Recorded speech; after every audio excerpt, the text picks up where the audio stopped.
May karangalan.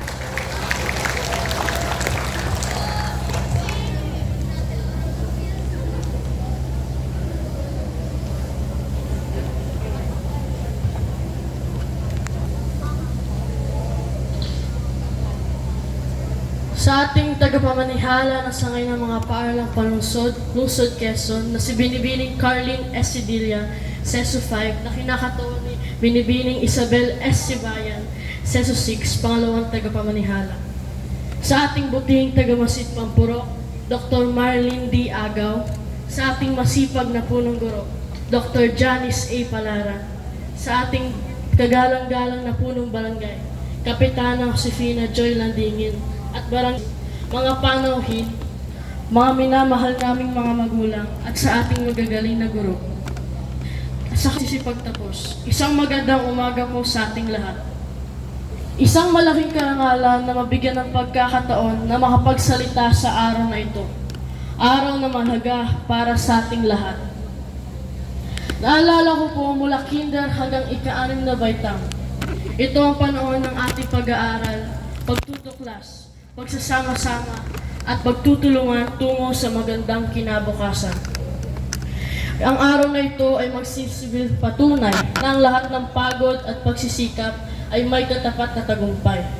Isang paglalakbay na hindi natin malilimutan.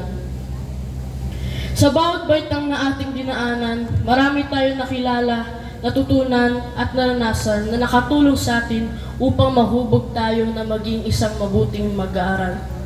Ngayong araw na ito, natanggap natin ang diploma na simbolo ng ating pagsisikap at mabuting pag-uugali. Mas lalong ito maghahatid sa atin sa tagumpay kung sasabayan ito na patuloy na pag-aaral at mabuting pag-uugali. Ang mga mabuting gawin na ating natutunan mula sa tahanan at dito sa mahal nating paaralang Esteban Navada ay ating isa puso at isa isip. Ang mga ito ang magtuturo sa atin sa tamang landas na ating pupuntahan sa susunod na yugto ng ating pag-aaral. Mga kapwa kong nagsipagtapos, piliin natin maging mabuti. Maging huwaran tayo sa kapwa nating bata. Huwag tayong mahiya na ipakita ang ating kakayahan. At lagi tayong sumunod sa bilin ng ating mga magulang at mga guro. Sa pagkakataon pong ito, nais ko pong magpasalamat. Una, sa Panginoon. Salamat po, Panginoon. Madami ng pagsubok na dumating sa panahon ng aming pag-aaral. Tulad ng COVID-19 pandemic, matinding init dulot ng climate change. Patuloy niyo po kami nilingap upang kami ay makapag-aral. Sa aking daddy, na lagi nakasubaybay at sumusuporta sa aming pangailangan. Maraming salamat po, Daddy.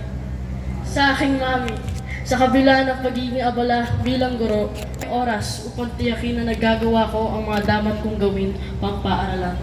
Maraming salamat po, mami, kayo ni Daddy. Sa aking lola, na si Nanay Presi, na siya naghahatid at nagsusundo sa akin nung nasa kinder pa lamang at lagla sa akin tuwing ako'y magpapaalam, be good, Fiel. Maraming salamat po, Nanay, sa pag-aalaga mo sa akin. At sa inyo po, aming mga patuloy niyo po kaming nilingan ang aming kaalaman, pag-uugali, at tinuwid ang aming pagkakamali. Walang angkop na salita upang maifayag ang aming pasasalamat sa walang sawang pag-unawa at pagmamahal. Sa inyo, kapwa kong mag-aaral, kasama ko kayong naglakbay, nagtulungan at nagkaisa.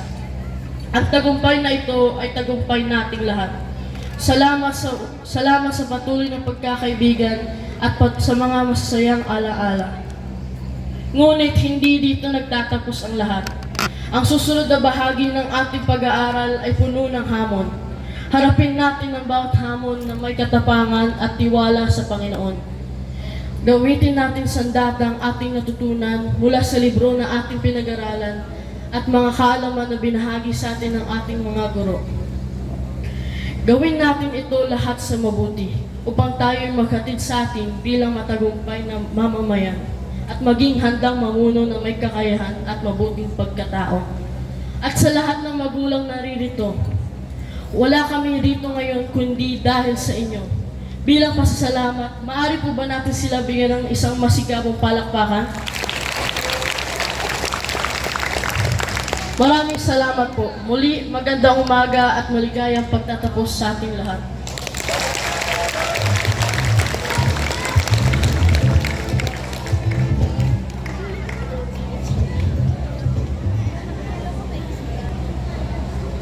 Maraming salamat, Fiel, sa iyong napakagandang mensahe. Isa pang masigabong palakpakan para kay Fiel. Hinihiling na magsitayo ang mga nagsipagtapos para sa kanilang panunumpa ng katapatan sa pangunguna ni Ferrari Fiel P. Laquindano.